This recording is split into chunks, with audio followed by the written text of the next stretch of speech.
Olá, sejam todos muito bem-vindos ao programa Fiscais da Natureza. Hoje aqui ao meu lado a Cris Pegorari. Ela é mestre em Direito da Sociedade da Informação, doutoranda em Direito Político e Econômico e autora do livro Crimes Ambientais. Cris, seja muito bem-vinda. Muito obrigada, eu agradeço a oportunidade de estar aqui para conversar um pouquinho a respeito de crimes ambientais. A gente que agradece. Como surgiu a ideia de fazer o livro?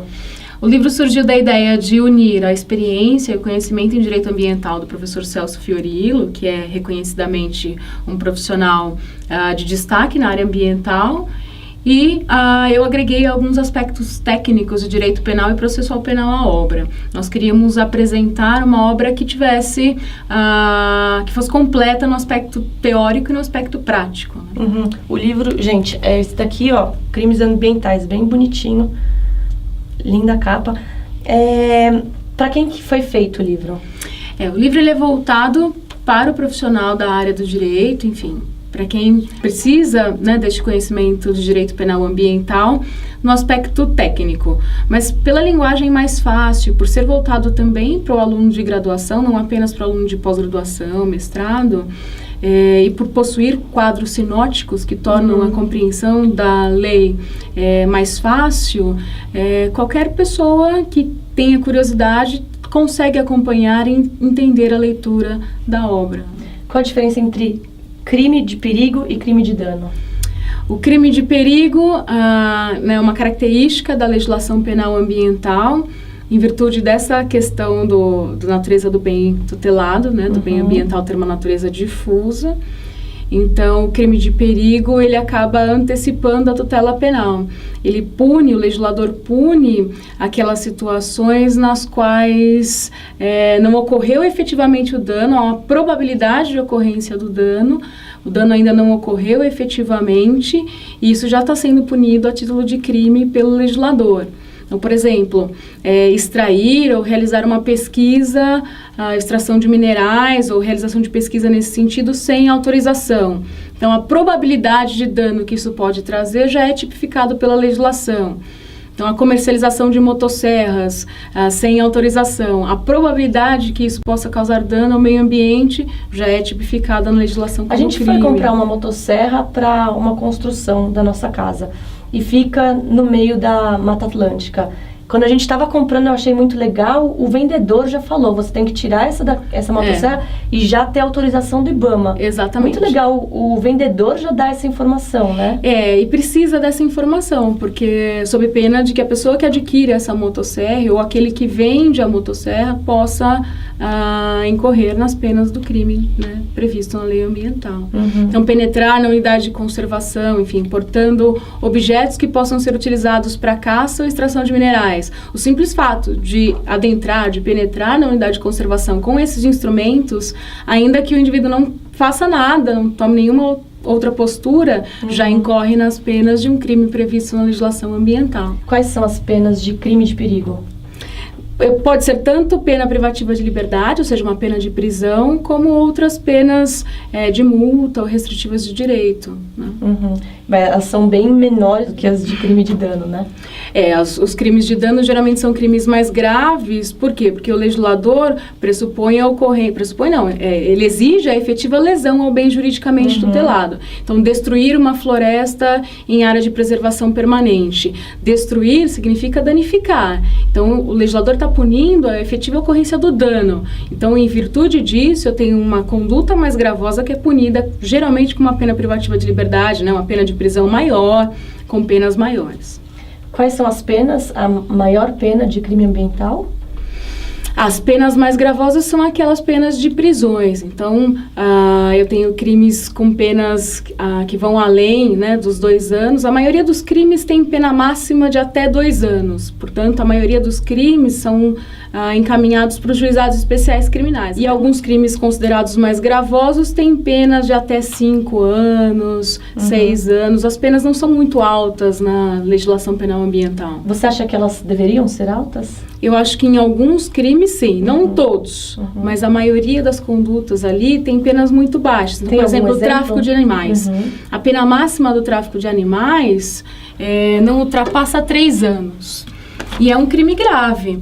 Então, eu acho que isso acaba interferindo na efetividade da norma. Então, por exemplo, O tráfico de animais está lá previsto no artigo 29. A forma simples dele tem uma pena de detenção de 6 meses a 1 ano e multa. Então, a pena máxima é 1 ano. É uma pena que não é elevada e, portanto, por conta disso, é um crime que é encaminhado ao juizado especial criminal. Sendo encaminhado para o juizado especial criminal, o que acontece? Há possibilidade de composição civil dos danos, de indenização ou reparação dos danos. Há a possibilidade de impor uma transação penal, que é a aplicação de uma pena restritiva de direitos, uma pena alternativa ou uma pena de multa, e não tem processo. Então, em virtude dessa situação, em virtude das penas baixas da legislação, você acaba não evitando ou não reprimindo efetivamente a prática dessas condutas. Então, se for reincidente? Se for reincidente, aí eu não posso mais fornecer esse benefício durante um determinado período, aí eu tenho processo. A lei. Mas mesmo assim, eu tenho outros benefícios, suspensão condicional do processo, que está vinculada à reparação do dano ambiental, enfim. Eu tenho outros benefícios na legislação, que é a Lei 9099, que é a lei dos juizados especiais criminais, que acabam tornando, na minha opinião, não efetiva a legislação. Eu acho muito estranho essa parte do direito, eu até estava conversando com um amigo esses dias exatamente sobre isso. Você tem a lei que não pode dirigir bêbado, mas você também tem a lei que você não precisa fornecer provas contra você. O que adianta, raios, ter essa lei, então? Exatamente. Então, para que eu possa ter uma efetiva punição, dificilmente eu tenho alguém cumprindo pena privativa de liberdade por crime ambiental. Né, se for pessoa física, né, porque obviamente para pessoa jurídica eu tenho outra natureza de pena. Mas para pessoa física, eu dificilmente tenho alguém cumprindo pena privativa de liberdade. Primeiro porque as penas previstas na lei de crimes ambientais, as penas máximas, ficam, na grande maioria, até 2 anos. Portanto, vão para a competência do juizado especial. E no juizado especial, dificilmente você tem a aplicação de pena privativa de liberdade, porque você tem institutos lá que evitam isso, como a transação penal, a composição civil, a suspensão condicional do processo. Então, eu não sei se, na minha opinião, na prática, isso acaba interferindo na efetividade da lei ambiental, porque é a mesma questão da Lei Maria da Penha, né? A Lei Maria da Penha acabou evitando o encaminhamento das questões de violência doméstica e familiar contra a mulher para os juizados. Por quê? Exatamente porque acabava em pena alternativa, em penas de cesta básica ou em penas alternativas de outra natureza. Então, a mesma coisa em relação aos crimes ambientais. Acaba numa pena alternativa e isso talvez não tenha um reflexo repressivo para aquele que pratica a conduta e, em último caso, acaba levando aí a reincidência na prática de crimes ambientais. Eu sei que você demorou 2 anos e que aqui se resume, aqui tem tudo. Mas, resumidamente, o que são crimes ambientais? O conceito de meio ambiente é um conceito extremamente amplo, na realidade. Então, nós restringimos o estudo do livro à Lei 9.605/98, que é a Lei de Crimes Ambientais, que concentra aí a maior parte dos crimes relacionados ao meio ambiente. E aí a lei ela é dividida em meio ambiente no aspecto da fauna, tutela fauna, flora, o patrimônio urbano, o patrimônio cultural e a administração ambiental. A lei não trata só dos aspectos criminais, a maior parte da lei é destinada aos aspectos criminais, mas também tem uma parte de responsabilidade administrativa. Então, nós focamos nesse aspecto do meio ambiente, né, naquilo que é tratado pela Lei 9.605.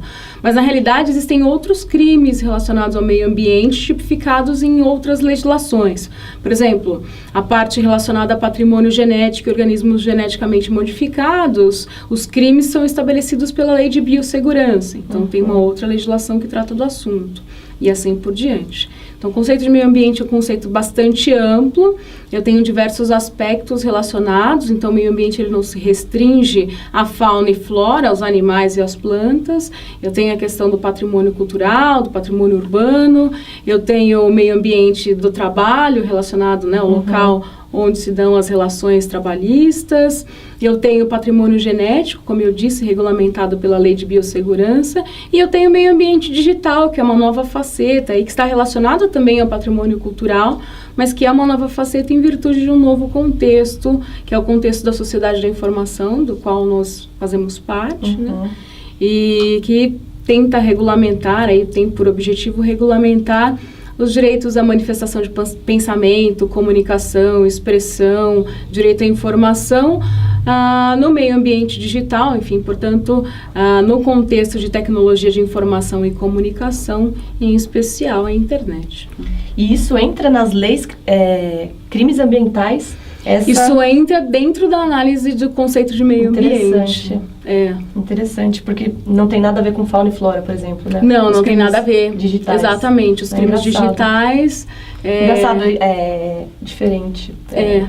Então, você tem crimes digitais que têm respaldo legal, que tem tipificação, e você tem crimes digitais que ainda não têm previsão legal, enfim, condutas, né, que poderiam ser consideradas crimes praticados no meio ambiente digital, mas que ainda não tem respaldo legislativo, não tem previsão legal.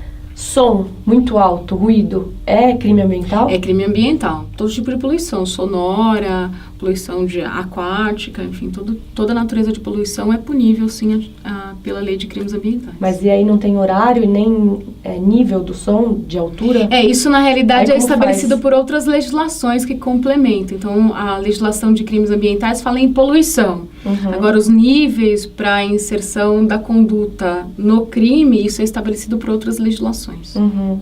Quais os artigos da lei que precisam ser urgentemente alterados? Eu acho que só em relação às penas, né? Como há previsão já em tramitação de modificação legislativa, né? Uhum. É só ampliar as penas de alguns tipos penais mais graves, de alguns crimes considerados mais graves. Por exemplo, tráfico de animais, alguns relacionados à proteção da flora.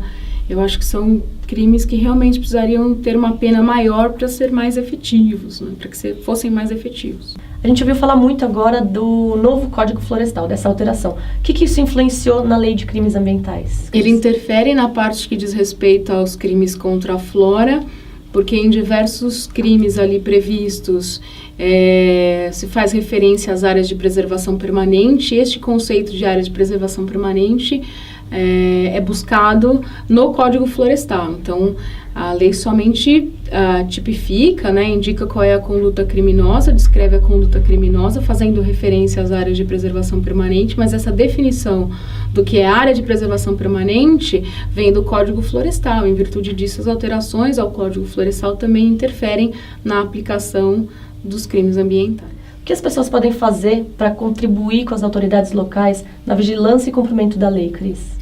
Primeiro, obter informações sobre a proteção do meio ambiente, sobre as legislações relacionadas. Uhum. Eu acho que a legislação que trata de meio ambiente ainda é pouco divulgada, necessitaria uma maior divulgação, uma maior explicação, enfim, um maior contato da população com a legislação para que compreendam os limites, o alcance dessa legislação. Então, primeiro, tomar conhecimento a respeito das legislações que tratam de meio ambiente. Segundo, tomando conhecimento sobre uma situação que possa causar dano ao meio ambiente, comunicar isso imediatamente, ou à Polícia Ambiental, ou aos órgãos ambientais competentes, ou ao Ministério Público, para que sejam tomadas as medidas necessárias para a punição da conduta. Bom, para finalizar, eu queria que você falasse onde a gente acha seu livro, esse aqui, Crimes Ambientais, Cris. Ele pode ser adquirido em qualquer livraria. Uhum. Ele foi publicado pela editora Saraiva, então é fácil encontrá-lo no site da própria editora, mas houve uma distribuição em outras livrarias também, enfim, em âmbito nacional. E eu posso fornecer também o meu e-mail, qualquer dúvida ou dificuldade também. É só entrar em contato. É Cris Pegorari, Cris com CHRIS, PEGORARI@uol.com.br.